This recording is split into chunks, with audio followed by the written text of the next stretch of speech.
So I actually have a presentation with videos in it, but I'm also tight on time, so I'm going to skip the first video. But the first video is completely inspiring and mind-altering, so consider yourselves inspired and mind-altered, but I'll do it in a faster version instead. Thank you so much. That is the first video. You can watch it on YouTube. It's wonderful. But because I'm on time, and I'm sorry, another fast-speaking American, I'm going to do what I can. If I'm talking too fast, just wave like this, and I'll slow down. The talk is about moonshots, and the first video actually is about what a moonshot is. But first, I'd love to get a sense, how many of you have heard this term before, know what it means? Okay, maybe 10%. Okay, so then 4-minute version of that video is moonshots is a term that we use internally within Google to talk about really ambitious projects. And the term comes from the Kennedy moonshots, the idea that we would put a man in space. And what makes it so ambitious is not just that it's a far-reaching goal, but is that we didn't know how to do it yet when we decided we wanted to do it. And I think that's a lot of what startups do, right? You do these crazy, ambitious projects, and you don't really know how you're going to get there yet. And I want to give you 2 promises in this talk. One is that I'm going to use some videos, because I know listening to me for even 21 minutes is boring. And number 2 is I want to give you practical lessons from some of the moonshots at Google that are useful for startups.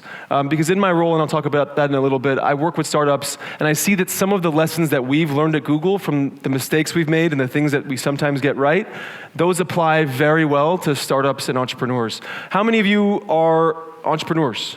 Just so I get a sense of the audience. Oh, a lot. Great. How many of you are investors? Also pretty good size. Who's everyone else? Just popcorn. Tell me, what do you guys do? Oh, you guys got to talk a little bit, though. What do you do? Are you corporates? Lawyers? Artists? Students? What else? Everyone else is students. Great. That's not a good sound. Well, the next slide says about me. I know that, so it's not very impressive. But basically, I want to explain a little bit about why I'm the one talking about this, why it's important for maybe people to listen and so on. The things you need to know about me are actually very simple, just 3 things. Number 1 is that I'm stupidly lucky. I am not a rocket scientist. I'm not one of the crazy computer scientists at Google. I'm just a regular guy. I went to law school, and I got really, really lucky, and I got to work with people, and I found teams of people working on really cool projects. But the second thing you need to know is that I love adventure. And when I get lucky, and when I got lucky, I just held on for dear life and found really cool teams working on cool shit that I never thought would be possible.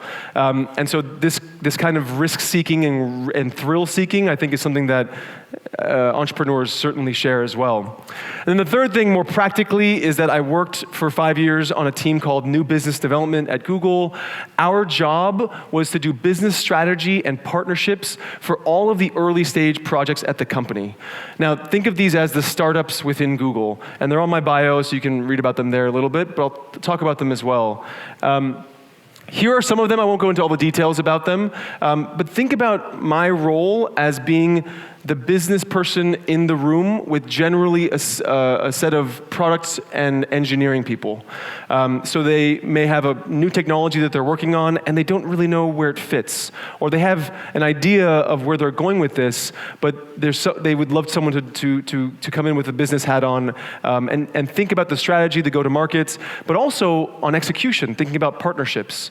And so the way my team worked is that we would work with these different product areas for anywhere from 6 months to 2 years, and I would work on 3 to 5 of them at a time. And again, some of them are things that have never even launched because they're so early stage and speculative, and they're 3 people, or they're 150-person teams. So how many of you have heard of X, Google X previously? Oh, shit. Oh, no, guys. Okay, well, that's what the whole first video is about, which you should watch. X is what we call the Moonshot Factory at Google. As you can tell, our branding people have just like this word moonshot everywhere. It is the team that works on, we sometimes say atoms, not bits, but also the team that works on really ambitious projects. And these are things like the self-driving car. How many of you know about Google's self-driving car? Okay, you guys know X, come on. Project Loon, how many of you have heard of Loon? So Loon is a project really cool to provide internet access in rural areas through balloons up in the stratosphere. You may have seen images of it. I won't go into all the details, but some of the other projects here, I mean, some of them are massive now, right? Like Android, that used to be a corner of Google, and now has basically cannibalized the whole company. Or machine learning, for example. And the things that at Google we think of as the startups within the company end up becoming very big and very important for our business and for our users. How many of you have heard of Verily? Almost no one, perfect. It used to be called Google Life Sciences, and this is the first lesson I want to draw out, the first project I'll talk about. And the idea here, it was a project within X, but the idea here is how can we bring Google's strengths in computer science and data to the life sciences, to human health. And one of the first projects we announced was this one. Have any of you, anyone know what this is? Only one person raised their hand for Verily, so. You know it? What is it? It's a contact lens, yeah? What does it do? Blood sugar, yeah, exactly. It measures your sugar levels. So it's not blood sugar, it's tear sugar, but it's the same idea because for diabetics, one thing that we have to do every day, and I'm including myself because I'm a diabetic, is prick our fingers and get some blood out and test it in this little device and know how much sugar is in our blood. This is a really cool technology, and when I heard about this before we announced it, I got really excited because even though I was terrible in sciences, hated them growing up, I saw something here which was going to address the way I deal with my disease for the rest of my life. Because the benefit here is it's something that I could wear that I don't have to think about, except when you stare at me and get really freaked out. And it would test my tear sugar, my sugar levels, on an ongoing basis in a non-invasive way. Right? So right now, I test my blood sugar like 2 to 5 times a day, and I have to remember to do it. I have to inconveniently carry this little pouch with me, test it, put blood out, like people get freaked out about it. And it's just inconvenient, but more importantly, it's irregular. So it's only happening when I think to do it. This would let me do it on a more regular basis and give me a lot more data, which is what we love. So I've got a video coming up about Project Baseline. This is the project I worked on for 1.5 years, and like I said, I'm going to let the video, I'm like chasing this guy. Ooh. Oh, it's pretty good. All right, video. What if you could impact the health of millions of people just by sharing your personal health story? History has shown that when people come together and take action, they can change the course of humanity. Project Baseline is a team of scientists, doctors, designers, engineers, patient advocacy groups, and participants with a bold mission to explore health with incredible depth and detail. We begin by seeking 10,000 people who share our vision to join us. With new tools and technologies, you'll participate in clinic visits, record changes in health, and track daily habits. You'll gain insights into your own health and be part of a larger movement to accelerate discoveries so we can better understand health and prevent disease. We all have something to contribute. Join us. Make your mark on the map of human health. Cool. So I want to get you the general sense of what Project Baseline is. Everyone kind of get it? Raise your hand if you get it. Yeah, everyone gets it. So basically the idea is we're going to do a longitudinal study, meaning over the course of a number of years, on a large set of people, in this case 10,000 people, and I think most excitingly, get the largest data set on these people than we've ever had in human history. So in this case, we're talking about 6 terabytes of data on the things you go to your doctor for, annual physicals and blood tests and so on, but also looking at your like metabolomics and proteomics and your gut bacteria and genome, et cetera.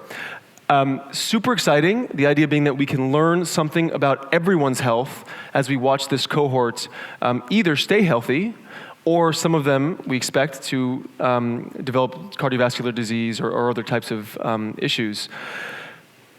Super useful. Oh, I have a slide. Sorry. This project has launched. It's launched in the United States. The video, I think, is a little bit old. How many of you find it exciting, that video, like this whole idea? How many of you find it, okay, so people creeping up. How many of you find it creepy? Interesting. I'd just like to know. I like the Vanilla Sky voiceover, though. It's like this utopia/dystopian voice. The important thing here, my first lesson, 12 minutes, is don't do, and you saw it in the video, which I think is interesting, and the big Union Jack, even though I have this terrible American accent. Don't do everything yourself. Partner. Super important for Google, and I think some of the failures that we've had in the past have been cases where we haven't done this well, and extremely important for startups. It's probably the number one thing that I see startups doing, which is they want to solve a problem, and as an entrepreneur, you're ambitious and you're excited to solve a problem that you either have or have seen in the world. The problem is that you're trying to solve all the problems around it too, right? You're doing X and Y and Z. And sometimes, you need to figure out where is your core competency, where are you, not even competent, where are you better than everyone else? Focus on that and partner with everyone else. So for example, Verily, I think, does a really good job of this. The CEO of Verily is a guy named Andy Conrad, and he understands that what he's doing is developing technology, using his core strengths, and then partnering with others to leverage what they're doing well. So in the case of Baseline, you can see at the bottom, there's a couple names there, Duke and Stanford and Google. Google is a partner of Verily because Verily is not part of Google, it's part of Alphabet, which is a whole other story. But there's also other partners that we had, and my job was running these partnerships or signing these partnerships. So we're not gonna have these people come to Google's offices and get their blood drawn. We're gonna work with the partner, Stanford, Duke, et cetera. We're not going to do your lab clinicals in there. We're not going to process the blood and urine. We work with a third party on that, and we partner with them. Biostorage, I learned a lot about this. When we take your urine, for example, we need to store it for decades because that data is going to be very interesting to us later on, and those samples are interesting, but we're not storing that shit, actually in some cases shit, at the Google offices. So it's very important. With few exceptions, do one thing and find out who can do the other things for you. Google Helpouts. Whoop. How many of you have heard of this? Exactly. Oh shit, you've heard of it? Yeah, but it's failed. It's failed, exactly. And that's why I want to talk about it.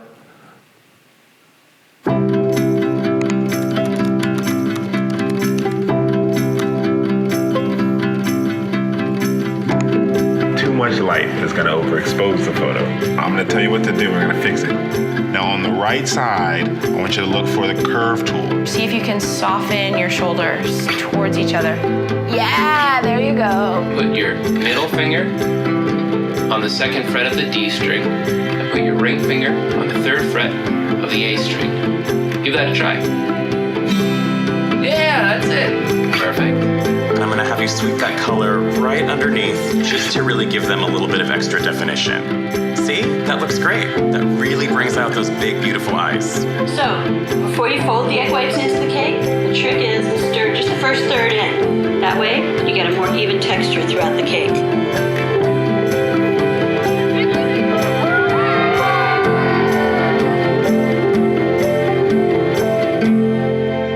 Okay, you got the idea.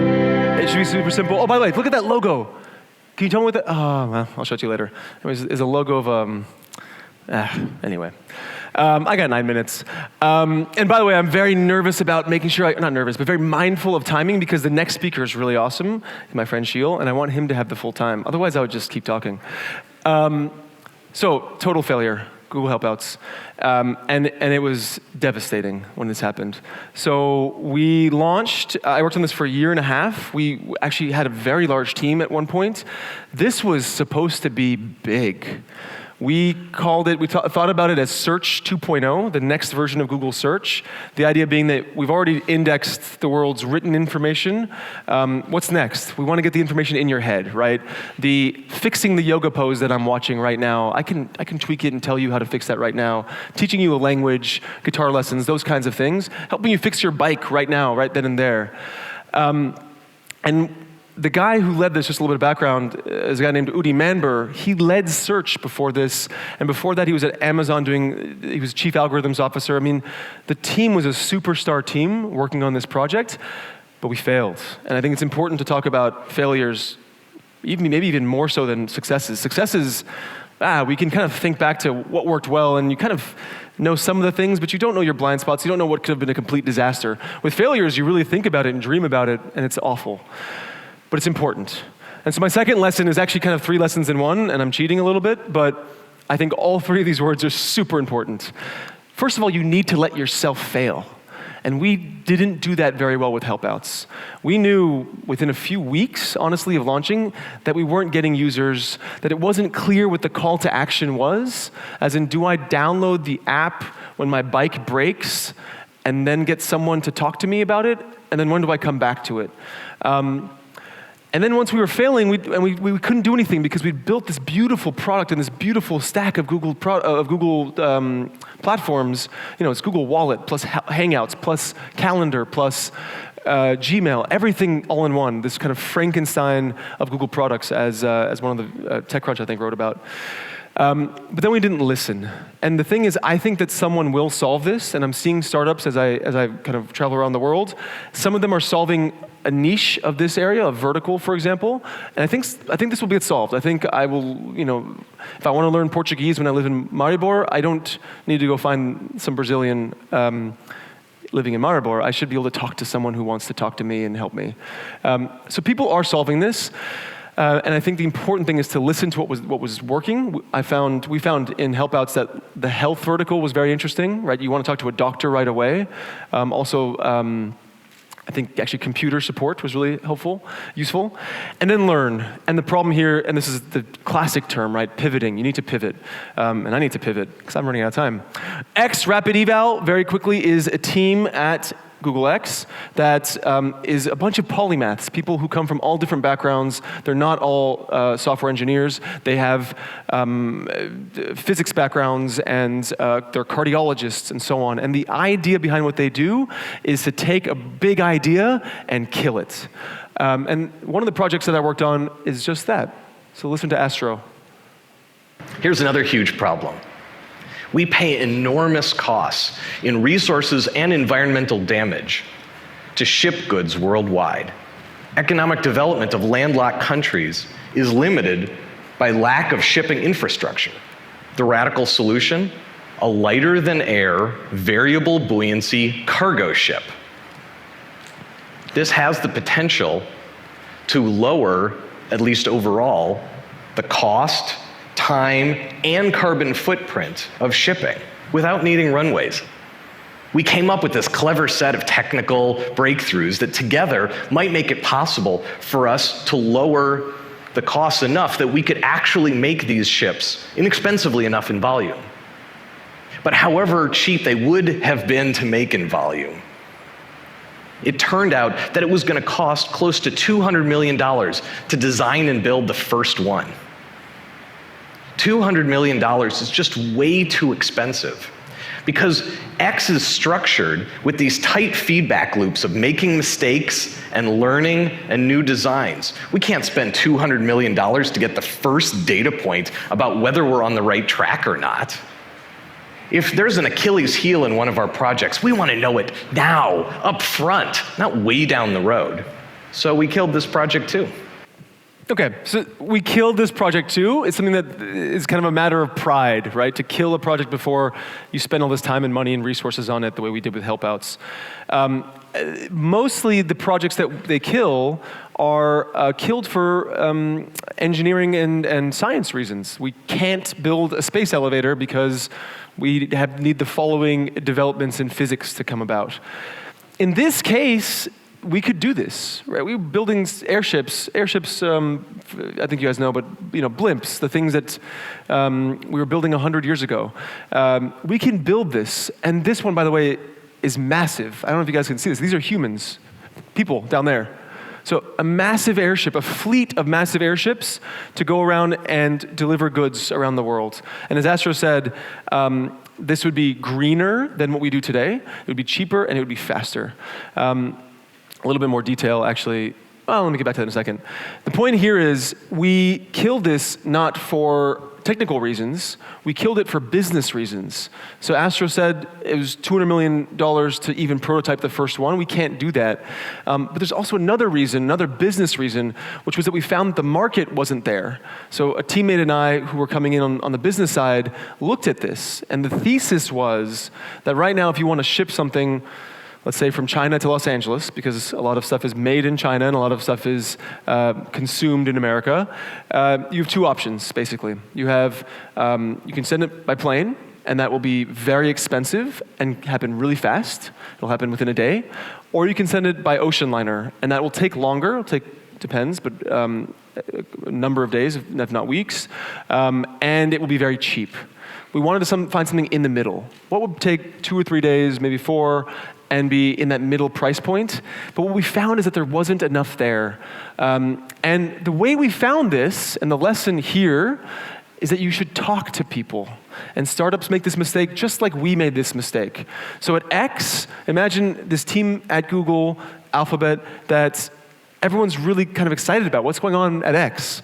All these cool moonshots, cool projects. And what ends up happening a little bit is this idea of this feeling of closing things off. I don't want to talk to anyone about it because there's a real threat of leaks, but also it's really cool to work on these things. And I got selected for this because I'm cool. The problem is then that we wouldn't tell people who could actually help us on our journey.